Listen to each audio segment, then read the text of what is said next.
Karena agama itu adalah pondasi bagi anak kita dari sejak lahir. Loh, kenapa saya harus malu, Ustaz? Iya. Karena itu anak saya, Iya, gitu kan. iya. Nah, saya lakukan itu dengan alhamdulillah. Dengan proses, ya. Akhirnya saya harus bangga, Ustaz. Ketika saya menggendong, di situ saya berpikir, ini loh anak saya. Iya. Sebelum nonton video ini, jangan lupa subscribe dulu ya guys, karena subscribe itu gratis loh. Bismillah aku subscribe, Bismillah aku subscribe. Selamat menonton.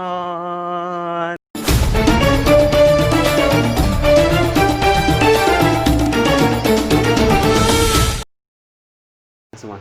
Jadi alhamdulillah kan sekarang beberapa hari ini alhamdulillah Ustaz Ilham sudah dikaruniakan oleh Allah Subhanahu wa taala dengan satu orang anak, bukan satu buah, itu satu orang anak.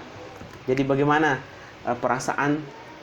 Ya pertama kita berbicara masalah perasaan kan tidak, ya kita umur muda tua itu kan tidak jadi masalah. Ya, yang betul. jadi masalah ini perasaan ketika Allah berikan kita seorang anak, apa perasaannya? Apakah beda dengan sebelum punya anak? Ya kalau dibilang perasaan, ya pasti kita semuanya sangat senang ya, sangat bahagia mengucapkan rasa syukur kita kepada Allah. Karena yang harus kita tahu bahwa semua orang itu ingin mempunyai keturunan.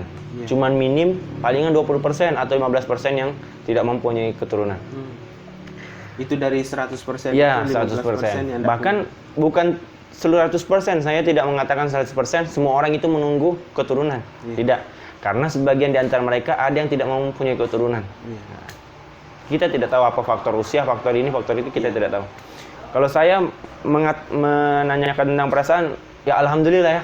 Wah, saya sangat senang. Senang sekali. Pasti sangat senang. Karena saya, di mana saya merasa di usia semuda saya ini, saya sudah mempunyai anak. Ya. Perasaan kan umur masih muda, Ya. sudah diberikan seorang anak. Jadi ya perasaan dengan istri itu kan pasti senang, Ya, betul. bahagia, dan luar biasa. Banyak saudara-saudara kita yang alhamdulillah mungkin belum dikaruniakan Ya, seorang anak, mungkin belum. Jadi apa pengen ketika perasaan itu timbul di dalam hati, apa yang ingin engkau tanamkan kepada anak, yaitu bagaimana? Ya, yang pastinya harus taat beribadah ya. Taat beribadah harus kita tanamkan. Yang pertama dalam sisi agama pasti kita tegankan dari sejak dini. Karena agama itu adalah pondasi bagi anak kita dari sejak lahir. Karena saya memikirkan agama itu ketika saya sudah merasakan apa yang saya lihat ya, yang saya rasakan sendiri kepada orang tua saya. Ya pasti kita semuanya merasakan. Apalagi dikala seperti saya ini, dikala usia yang muda, saya mempunyai adik yang masih di usia yang meranjak dewasa. Di situ kami merasakan bahwa agama itu sangat betul-betul kita butuhkan. Betul-betul harus kita tanamkan pada diri kita. Banyak orang yang pinter, yang ini nih, tapi tidak berlandaskan agama, itu percuma. Nah, makanya dari sejak dini, saya bersama keluarga, terutama orang tua anak saya, saya dan istri saya menanamkan agama dan ilmu pengetahuan. Itu yang harus terpenting, harus kita tanamkan pada anak kita. Agama. Akhlak, yang terpenting akhlak. Karena adab itulah yang dinilai orang lain. Nah, yang dari sudut pandang orang lain pasti memikirkan akhlak, walaupun mereka tidak tahu bagaimana sikap, bagaimana yang kita lakukan di luar sana, tapi yang mereka lihat dengan akhlak kita, insya Allah itu bisa menutupi apa yang mereka pikirkan. Dan pengen cita-cita ke depan itu, apakah ingin anaknya seperti apa? Oh ya, benar. Itu kan pasti ada orang tua ya, ketika melihat anak kita lahir. Betul. Oh ya Allah, aku pengen nih anak aku ke depan ini jadi seorang, misalnya ada tuh orang tua, nak kalau kamu besar nanti nak kamu jadi dokter ya, nak kalau kamu besar nanti kamu jadi pengusaha ya, kamu jadi YouTuber ya, kamu jadi seorang penceramah ya, kamu jadi tentara ya, polisi ya nak. Ada kan orang tua. Ya, betul. Tapi kalau saya Ustaz, dari semenjak anak saya itu dalam kandungan, saya sama istri sudah mempunyai satu keinginan yang harus dicapai oleh anak saya. yaitu menjadi penghafal Quran, Ustaz. Masya Allah. Menjadi penghafal Quran. Masalah mau jadi TNI, polisi, dokter, yang lainnya. Karena saya yakin, jikalau anak saya sudah menjadi penghafal Quran, insya Allah, Ustaz, pintu rezeki semuanya terbuka. Masya Allah. Saya yakin itu, Ustaz. Nah, di situ saya tidak menekankan anak saya, kamu harus jadi ini loh, kamu harus jadi ini loh. Tidak, Ustaz. Saya hanya satu yang saya ingin. Tekankan. Nah, yang saya tekankan dari sejak dini, anak saya harus menjadi penghafal Quran. Masya.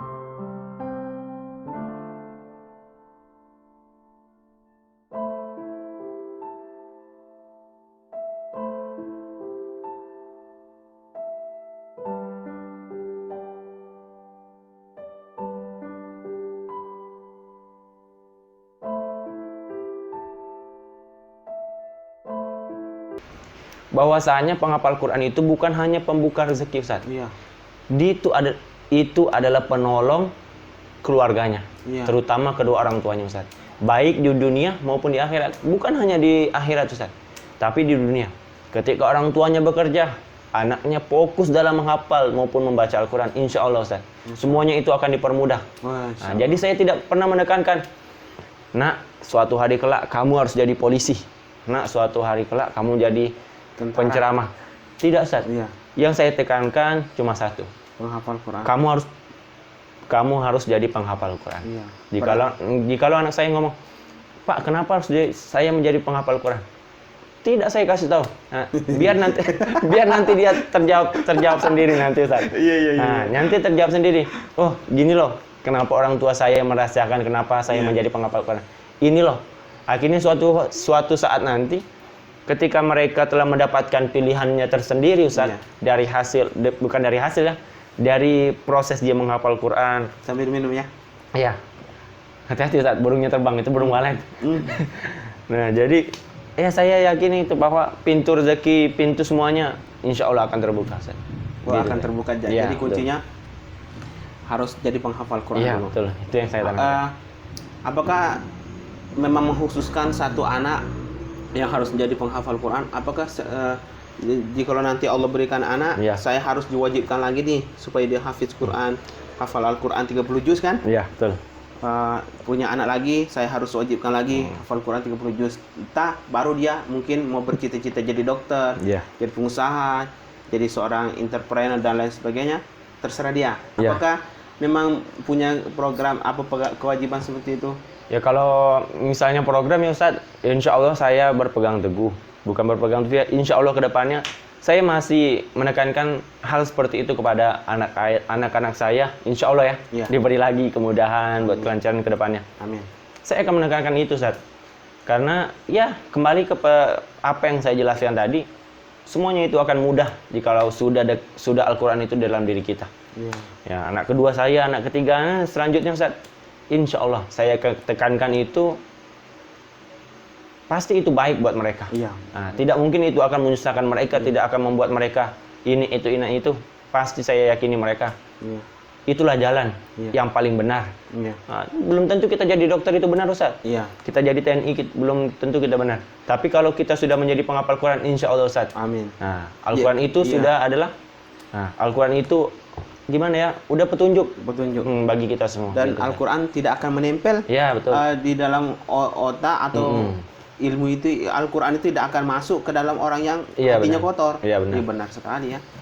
Itu masuk akal. Itu jadi pondasi luar biasa memang. Jadi pondasinya itu memang harus jadi seorang hafiz Quran. Memang kemarin itu kan ada berita juga, bahkan disiarkan di media sosial berapa iko anaknya menjadi seorang penghafal Quran. Itu luar biasa ya. Bahkan kita punya anak satu penghafal Quran saja, itu bisa menarik orang tuanya ke dalam surga. Bahkan dipakaikan mahkota tajun mahkota dari nur, dari cahaya. Boleh saya potong, Ustaz? Iya, boleh. Gini, Ustaz, kenapa saya termotivasi? Saya ingin menekankan anak saya untuk menjadi penghafal Quran. Banyak sisi lain yang saya telusuri.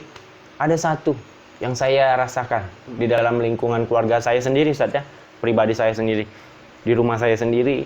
Ketika adik saya Ustaz, ketika adik saya pulang di per-3 malam, Masya Allah, Ustaz, adik saya masuk ke kamar mengulangi hafalan. Jam berapa? Ustaz, itu sekitar jam 2-an Ustaz. Jam 2-an, jam setengah 3. Di situ saya ingin sekali seperti anak saya seperti itu Ustaz. Bangun malam mengulang hafalannya Ustaz. Di sepertiga malam. Saya di situ salut Ustaz, gimana hati saya benar-benar sedih melihat. Sedih bukan karena sedih kenapa Ustaz? Saya sedih gembira gitu. Oh, saya mau tak mau anak saya harus kayak gini loh, saya tekankan. Gitu saya termotivasi dari adik saya sendiri. Nah, gitu. Masya Allah, itu yang memotivasi betul. Apalagi kita punya anak 3 sampai 5 semuanya hafiz Quran. Masya Allah. Itu luar biasa, itu surga dunia. Itu surga dunia dan akhirat itu sudah. Rabbana atina, kalau istrinya di dunia hasanah, di akhirat juga pengen hasanah juga. Jangan ini ada orang yang berdoa Rabbana atina fid dunya hasanah wa fil akhirati aminah. Iya, banyak Ustaz itu. Ya Allah, subhanallah ya. Tapi bagaimana? Jadi itu ya kuncinya pertama kali. Nah, bagaimana cara kan umurnya kan masih muda nih. Allah Subhanahu wa taala mengkaruniakan, umurnya sekarang berapa? Saya meranjak 23 Ustaz. 23 tahun. Alhamdulillah, luar biasa. Umurnya kan masih muda. Apakah ada perasaan gimana itu ketika menggendong bayi? Gendong bayi itu anak kita dengan dilihat orang, apakah ada rasa-rasa canggung cak mana? Kalau saya Ustaz, kalau rasa canggung itu tidak ada sama sekali. Tidak ada sama sekali rasa canggung. Karena kenapa? Loh, kenapa saya harus malu Ustaz? Karena itu anak saya. Nah, ya istilah kata, itu pun tidak saya lakukan di luar ya yang kita tidak inginkan, gitu kan. Saya lakukan itu dengan alhamdulillah. Dengan proses akhirnya saya mendapatkan yang dikasih sama Allah, yang dititipkan Allah kepada kita. Akhirnya saya harus bangga Ustaz ketika saya menggendong. Di situ saya berpikir, ini loh anak saya. Ini loh yang harus saya didik, yang harus saya tanamkan, generasi pemuda yang benar-benar pemuda. Gitu Ustaz, saya kenapa saya harus malu Ustaz? Nah, saya berarti gitu. Perasaan itu bahagia. Ya, bahagia. Bahagia luar biasa ya. Betul. Masya Allah, ini jadi. Di situ juga kita memiliki rasa kepemilikan ya, Ustaz. Bukan hanya barang. Kalau barang pasti kita mempunyai rasa kepemilikan. Di sini bukan rasa kepemilikan lagi, Ustaz. Benar-benar kepemilikan 3 kali. Ya. Karena kita sudah itu karena darah daging kita. Makanya rasa kasih sayang itu kita benar-benar kita rasakan di situ. Nah, makanya suatu saat nanti kaum pemuda ketika nanti sudah punya anak pasti merasakan rasa kasih sayang sama seperti orang tua kita yang merasakan kasih sayang terhadap kita. Nah, gitu Ustaz. Iya benar ya. Ini ada lagi nih yang membuat kita tuh sering bertanya-tanya juga, katanya ini dapat, ini bukan hasil penelitian, bukan. Ini katanya kalau sudah menikah itu, apalagi pengantin baru nih, belum punya anak, itu kan masih mesra sama istrinya, sama suaminya mesra. Dan ketika dikaruniakan oleh anak, itu perhatian istri dengan suami itu berkurang katanya. Apakah perhatian istri dengan suami, jadi istri ke suami itu berkurang? Itu benarkah seperti ini? Dari sisi mana dulu, Ustaz? Dari sisi komunikasi kita terhadap istri atau sisi kasih sayang kita? Kasih sayang kita. Kalau sisi kasih sayang istri kepada kita. Kasih sayang istri kepada kita. Iya, apakah... Kalau saya enggak ya Ustaz, ketika saya ditanyakan itu sama keluarga saya menjawab kasih sayang istri kepada saya, ya fine-fine aja Ustaz. Tidak ada permasalahan, tidak ada pengurangan sama sekali, tidak. Tetap sama seperti sebelum-sebelumnya. Sebelum punya anak, sesudah punya anak, tetap istri saya lebih sama sayangnya. Tidak membagi-bagi istilah kata. Tetap sama seperti yang dulu. Nah, karena kita sudah memiliki komitmen satu sama lain Ustaz. Nanti suatu saat kalau kita sudah punya momongan, tetap harus kayak gini. Nah, kerukunan kita, kasih sayang kita, rasa peduli kita harus tetap kayak gini. Jadi salah dong orang mengatakan seperti itu. Tidak semuanya ya. Tidak semuanya. Oh, berarti itu apa yang harus kita lakukan? Apakah dengan ada komitmen terlebih dahulu dengan istri kita, kalau sudah dikaruniakan anak kamu tetap seperti ini? Kalau misalnya komitmen terlebih dahulu, menurut saya enggak juga ya Ustaz. Enggak juga ya? Enggak juga, enggak semua orang kita harus komitmen. Ketika kita nanti sudah punya momongan kita harus kayak ini. Enggak juga Ustaz. Karena ada orang yang sudah memiliki momongan, kasih sayang sesama istri suami sama aja, Ustaz. Sama aja. Tidak berkurang. Tapi ada juga kan? Iya, ada juga. Ya, ada juga yang berkurang. Yang berkurang itu mungkin rasa, ya mungkin lagi pengen bermesraan atau pengen berdua sama suami, tapi kok tiba-tiba anaknya manggil kan? Mungkin itu yang dikatakan mengurangi rasa kasih sayang. Oh. Nah, gitu mungkin terganggu. Oh, iya. Kalau menurut saya, Ustaz, tidak ada pengurangan, tidak ada penambahan, ya Iya. sama aja netral. Sama aja netral, tidak ada ya. Betul. Oh, Masya Allah. Dan yang terakhir, mungkin ada pesan. Pesan yang pertama itu pesan masalah ya yang kita ceritakan tadi, masalah jodoh menjodohkan. Yang kedua, dan itu yang pertama, dan yang kedua pesan ketika menikah di usia muda, dan pesan bagaimana kita harus mendidik anak kita. Mungkin bisa diberikan. Jadi gini, para saudara-saudaraku sekalian, kaum pemuda-pemudi.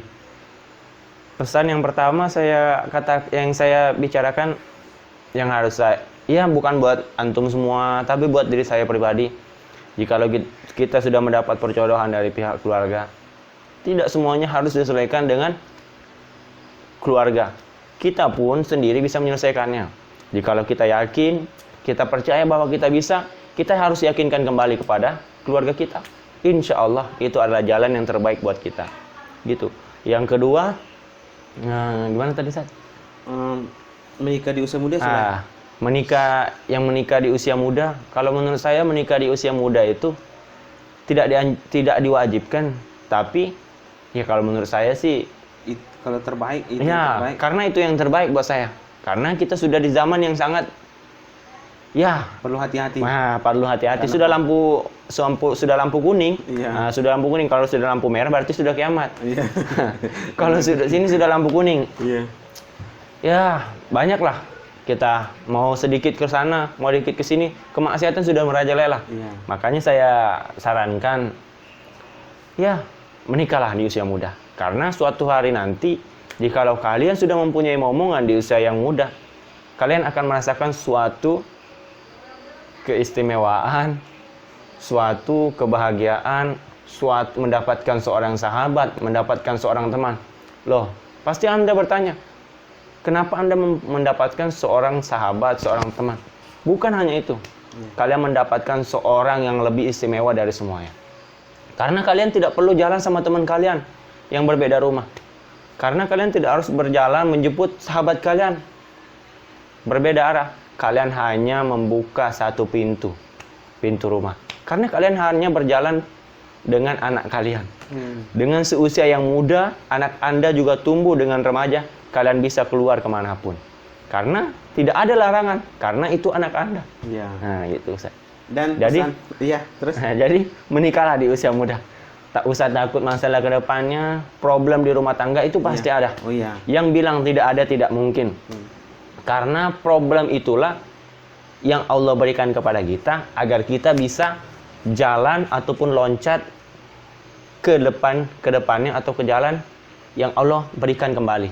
Allah memberikan jalan satu, kita harus melewati jalan satu agar dapat mencapai jalan kedua. Ya. Nah, gitu seterusnya, Ustaz. Jalan Allah itu panjang. Kembali lagi kepada diri kita, gimana kita menjalankannya. Ya, kita harus bersabar dan semangat terus. Karena yang harus kita yakini, Allah itu tidak akan mempersulit hambanya, Allah tidak akan mempersulit hambanya.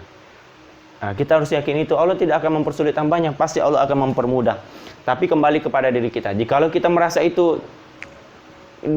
diri kita lemah, ya sudah, kita akan lemah selama-lamanya. Iya. Makanya kita harus bangkit melawan semua itu dan bangun kembali, gitu. Iya.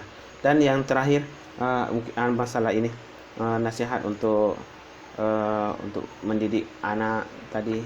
Iya, kalau mendidik anak, Begitu perlunya pendidikan agama itu. kalau pendidikan agama, karena anak saya baru lahir ya. Anak saya baru lahir, jadi saya belum tahu gimana nanti ke depannya. Karena saya cuma mencita-citakan nanti ke depannya kayak gini, kayak di cara mendidik itu saya belum merasakan. Saya belum terjun langsung cara mendidiknya gimana. Karena anak saya baru lahir. Belum nyampe sebulan.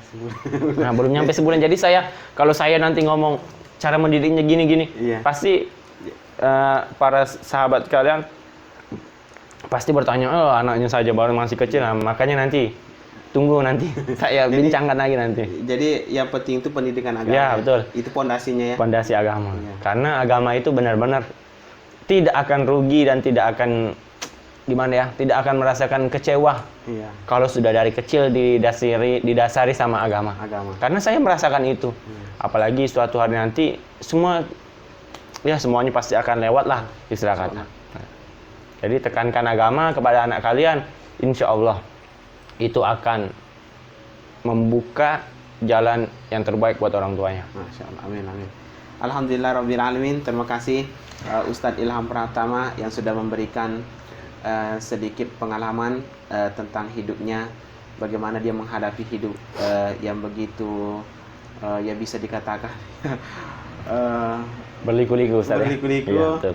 Tapi alhamdulillah beliau sudah berbagi kepada kita bagaimana caranya kita menghadapi persoalan hidup ini.